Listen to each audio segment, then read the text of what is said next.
Live from New Delhi, you're watching DD India Live, India's voice to the world. I'm Tanvi Taneja, coming up in the next 30 minutes. Indian eastern states of Odisha and West Bengal brace for potential impact of Cyclone Dana, teams on high alert. A broad consensus achieved between India and China to restore ground situation, says India's Defence Minister Rajnath Singh.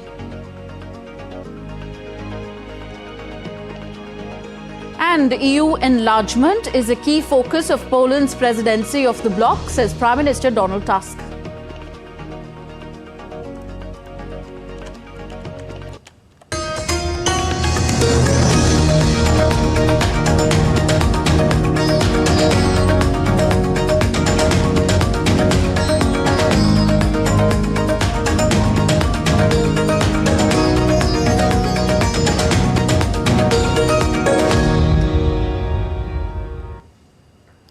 Severe cyclonic storm Dana is surging towards Bengal-Odisha coast and is expected to make landfall in northern Odisha during the night between Thursday and Friday. It is projected to strike as a severe cyclonic storm with wind speeds reaching up to 120 kilometers per hour. Odisha prepared for the storm's impact by evacuating between 3 to 4 lakh people from vulnerable regions. As a precaution, Biju Patnaik International Airport will halt operations from Thursday evening until 9 in the morning on Friday. Flight operations at Kolkata Airport will also be suspended. National Disaster Response Force teams and military rescue units are on standby in coastal areas of the two states to tackle the potential impact of Cyclone Dana. India's Defence Minister Rajnath Singh has said that India and China have been involved in talks at both diplomatic and military levels to resolve their differences in certain areas along the LAC line of actual control. In his address at the inaugural session of the Chanakya Defence Dialogue 2024 in New Delhi on Thursday, the minister said, following the talks, a broad consensus has been achieved to restore the ground situation based on the principles of equal and mutual security. India and China have been involved in talks both at diplomatic and military levels to resolve their differences in certain areas along the LAC. Pursuant to the talks, broad consensus has been achieved to restore ground situation based on the principles of equal and mutual security. The consensus achieved includes patrolling and grazing to traditional areas. This is the power of engaging in continuous dialogue, because sooner or later solutions will emerge. And I think there is no better place to highlight this power of dialogue than this platform of Chanakya Defence Dialogue.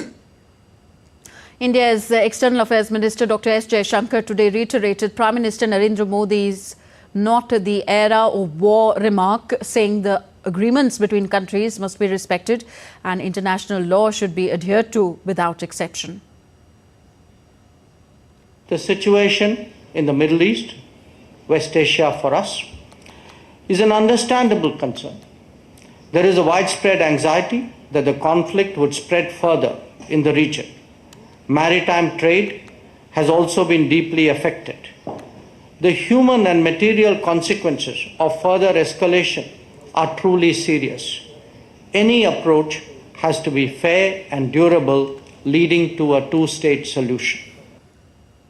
Representing Prime Minister Narendra Modi at the BRICS outreach session in the city of Kazan in Russia, Dr. J Shankar also stressed that disputes must be settled through dialogue. He said BRICS is a statement in itself and can make real difference.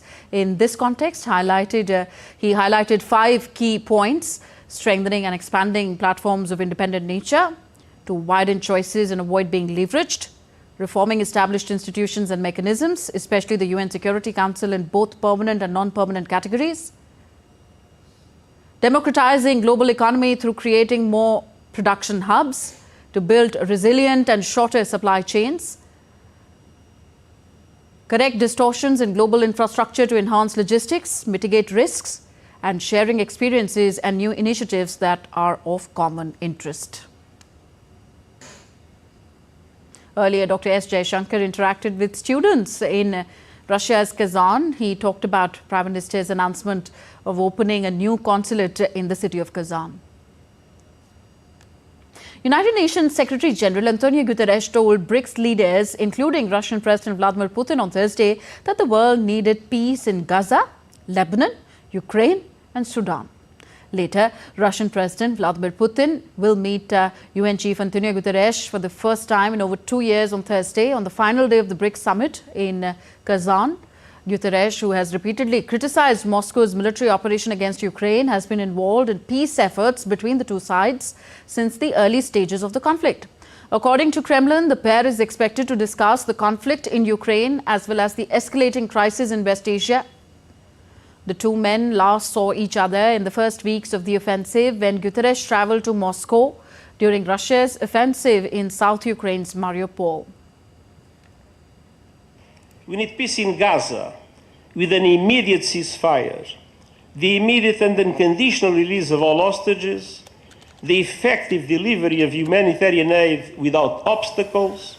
We need peace in Lebanon with an immediate cessation of hostilities, moving to the full implementation of UN Security Council resolution. We need peace in Ukraine, a just peace in line with UN Charter, international law, and General Assembly resolutions. We need peace in Sudan, with all parties silencing their guns and committing to a path towards sustainable peace.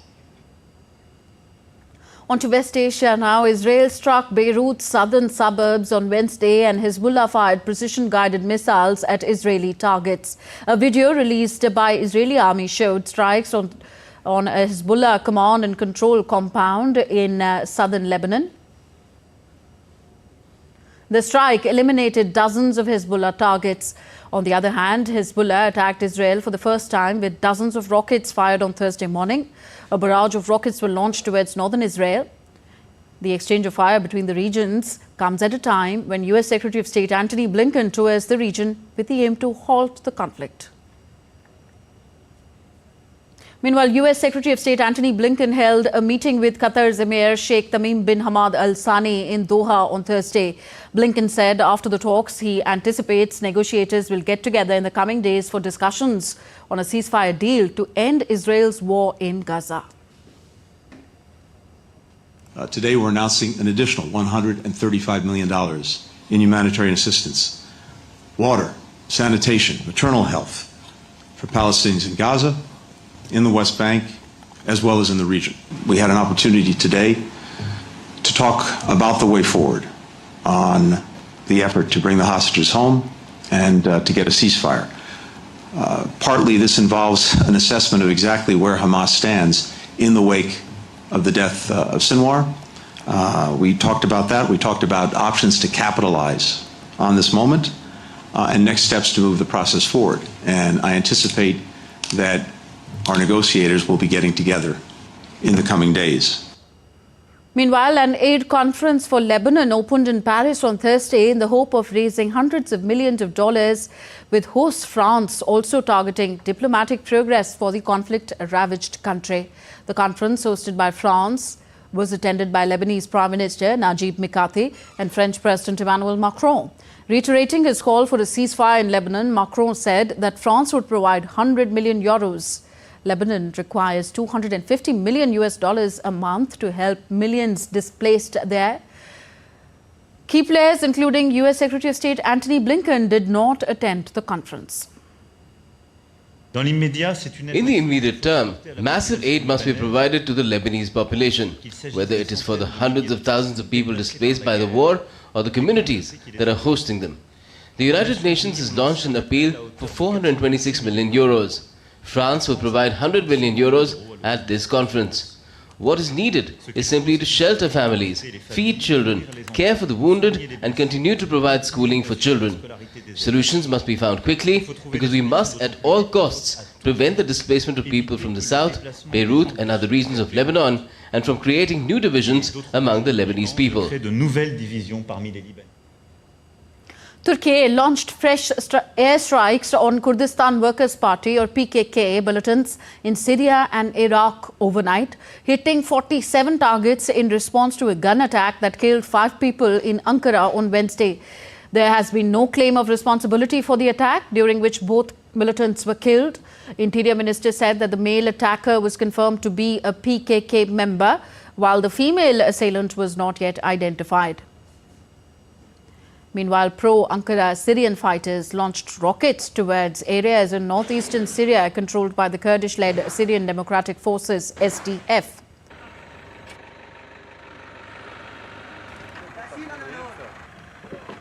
The SDF said on Thursday that Turkish airstrikes killed 12 civilians in northeastern Syria following a deadly attack on a defense firm near Ankara.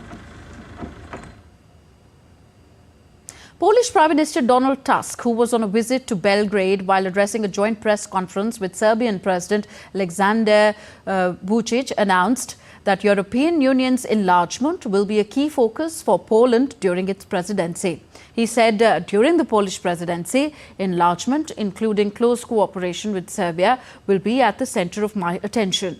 The two leaders also discussed strengthening economic ties and investment opportunities in strategic projects, as well as their differing stances towards Russia.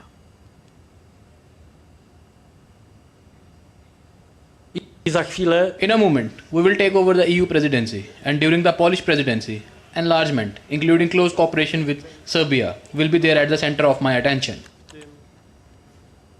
24th October is observed as the UN Day. It was on this day that the Charter for the Global Body came into effect in 1945. India is the founding member of the United Nations and has been leading the call for the reform of the UN Security Council. DD India's Shubhendu Ghosh reports from the UN headquarters in New York. वैश्विक शांति एवं विकास के लिए global संस्थाओं में reforms आवश्यक है. Reform is the key to relevance. In September this year, Prime Minister Narendra Modi, addressing the Summit of the Future at the UN headquarters in New York, underlined the fundamental issue with multilateral organizations like the United Nations need to reform.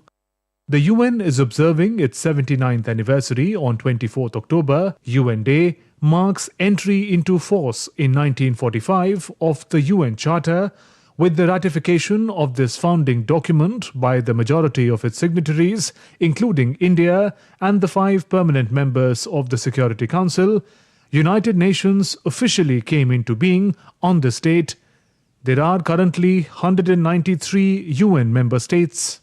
The focus of this General Assembly session is leaving no one behind. The effort of the international community, all nations gathering at the UN, has been to do a reboot of the multilateral system.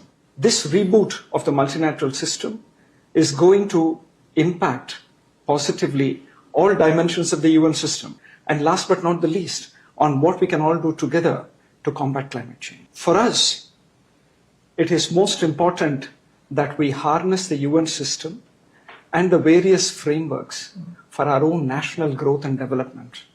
To its initial goals of safeguarding peace, protecting human rights, and promoting economic and social progress, United Nations has added on new challenges like climate change.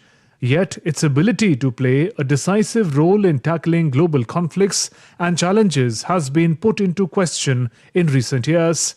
India has led the call for UNSC reforms for many years. UN Day is an important day of reflection for the global body to decide on its future course of action and structure so that the challenges of the 21st century could be aligned with solutions of 21st century. With camera person J Shankar, Shubhendu Ghosh at UN headquarters in New York for DD India.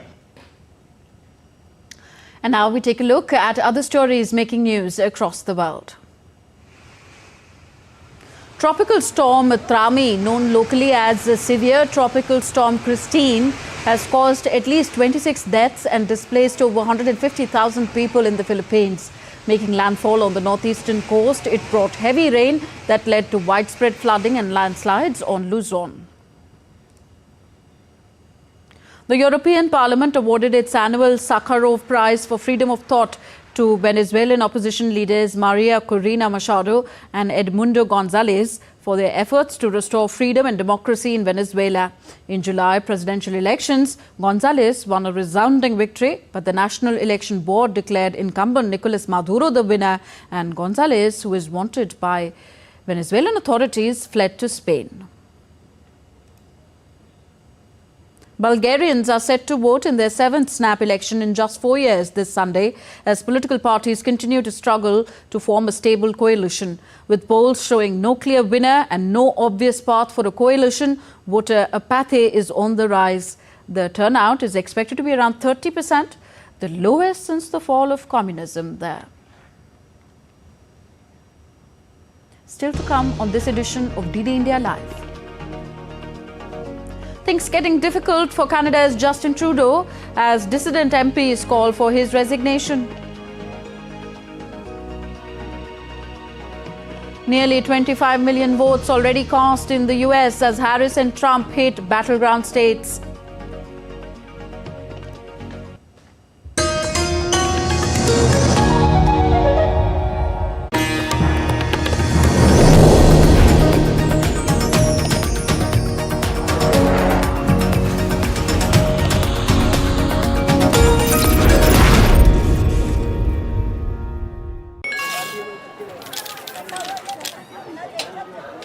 हम मूंगफली बेचते हैं, अपना अकल नहीं। ये message देखिए, कहते हैं लॉटरी लगी है, लिंक क्लिक करके यूपीआई पिन डालो पैसा मिलेगा। अरे हमको मालूम नहीं है क्या? इधर यूपीआई पिन डाला, उधर पैसा कहाँ है? मूंगफली वाला हूँ, मूर्ख नहीं हूँ। याद रहे, यूपीआई कहता है अगर कोई लालच दे तो कहो मैं मूर्ख नहीं हूँ। जिंदगी की हर छोटी बड़ी जरूरत के लिए आप जो सपने सजाते हैं, बस उसी उम्मीद को तो हम सहारा लगाते हैं। SIP आपकी सेविंग्स को आपकी खातिर काम पर लगाएगी। आज ही अपनी पहली SIP की शुरुआत करें। अधिक जानकारी के लिए अपने वित्तीय सलाहकार से परामर्श करें। LIC म्यूचुअल फंड द्वारा निवेशक शिक्षा की एक पहल। म्यूचुअल फंड निवेश बाजार के जोखिम के अधीन है। योजना से संबंधित सभी दस्तावेजों को ध्यान से पढ़ें।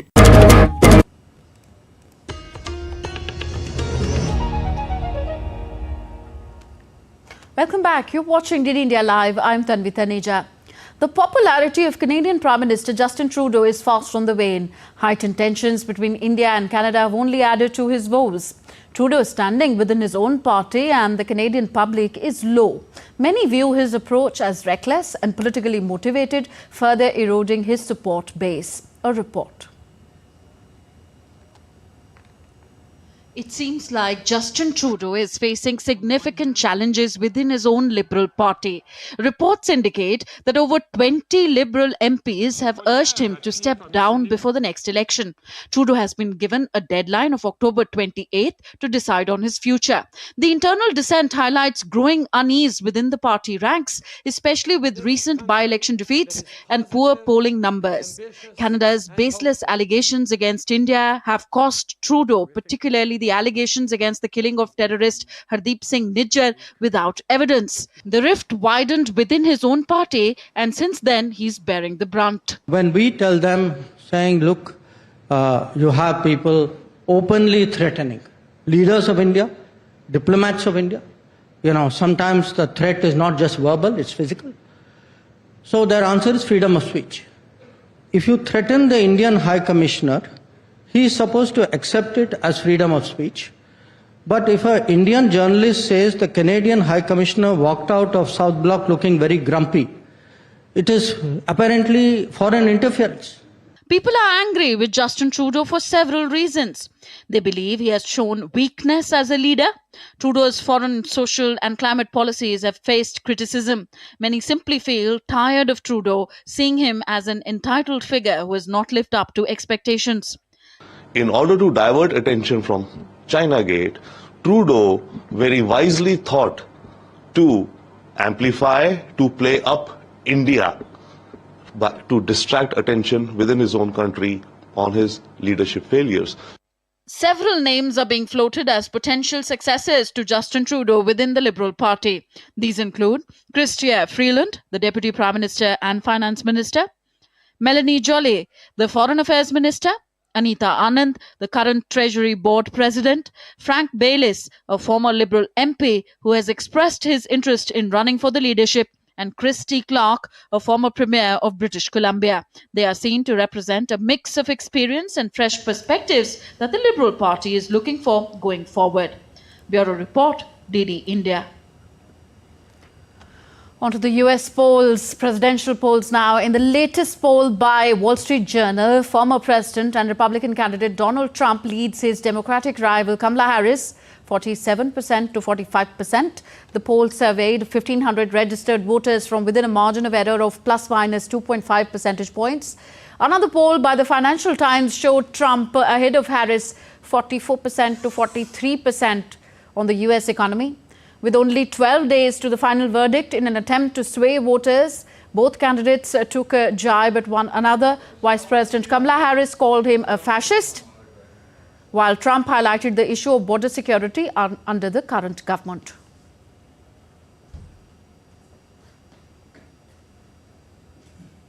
Nepal's Deputy Prime Minister and Finance Minister Bishnu Paudel, currently attending the World Bank and IMF annual meetings in the US, met with Asian Development Bank Vice President Ying-Ming Yang. Minister Paudel praised the ADB's role in Nepal's infrastructure projects and thanked the bank for its $3 million grant for flood and landslide survivors. Yang updated Paudel on the ADB's new partnership strategy. Paudel also met with World Bank Executive Director Wempe Saputra, who pledged to boost the bank's involvement in Nepal's development efforts, and held talks with IFC Vice President Ricardo Pullete. India's space sector is poised for an exponential growth, with the Union Cabinet today approving establishment of $120 million venture capital fund for the space sector under the aegis of InSpace. The move is set to provide a significant impetus to innovation and entrepreneurship in space technology and applications.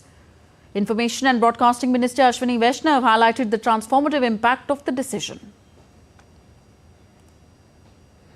The Union Cabinet has today approved setting up a venture capital fund with a corpus of 1,000 crore rupees for promoting startups in the space sector. This reflects our Honorable Prime Minister Shri Narendra Modi ji's commitment toward creating more and more opportunities for our youth, more and more opportunities for our entrepreneurs, and more opportunities for innovative startups.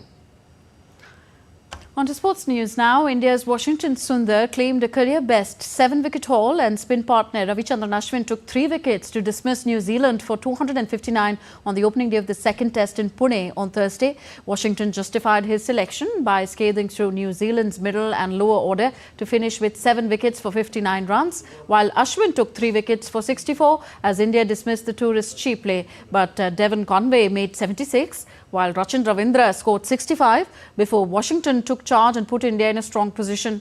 In reply, the hosts reached 16 for 1 at stumps on day 1. India lost Rohit Sharma early, but Shubman Gill was unbeaten on 10 with Yashasvi Jaiswal 6 not out at the end of an absorbing day. Indian men's hockey team thrashed Germany 5-3 in the second match to level the 2-match series in New Delhi. During the match, India conceded the first goal and trailed 0-1 at half-time. However, India netted 4 goals in the third quarter and added 1 goal later. Skipper Harmanpreet Singh and Sukhjit Singh scored a brace, taking the total goal tally to 5. But India lost the trophy as the series was decided by a penalty shootout, which Germany won 3-1. Harmanpreet Singh and Abhishek Nain missed crucial penalties. Germans are reigning Olympic silver medalists. They fielded a young team for the series. It lived up to the expectations, winning the first match 2-0. That's all for this edition of DD India Live. Do let us know your thoughts on the news of the day. For those on the go, you can catch all the latest news and updates from India and the world on our DD India mobile app. The app is available on both Android and iOS platforms. So we'll be back with more news as it breaks here on DD India. I'm Tanvi Taneja from all of us here in New Delhi. Thank you for watching. Namaskar.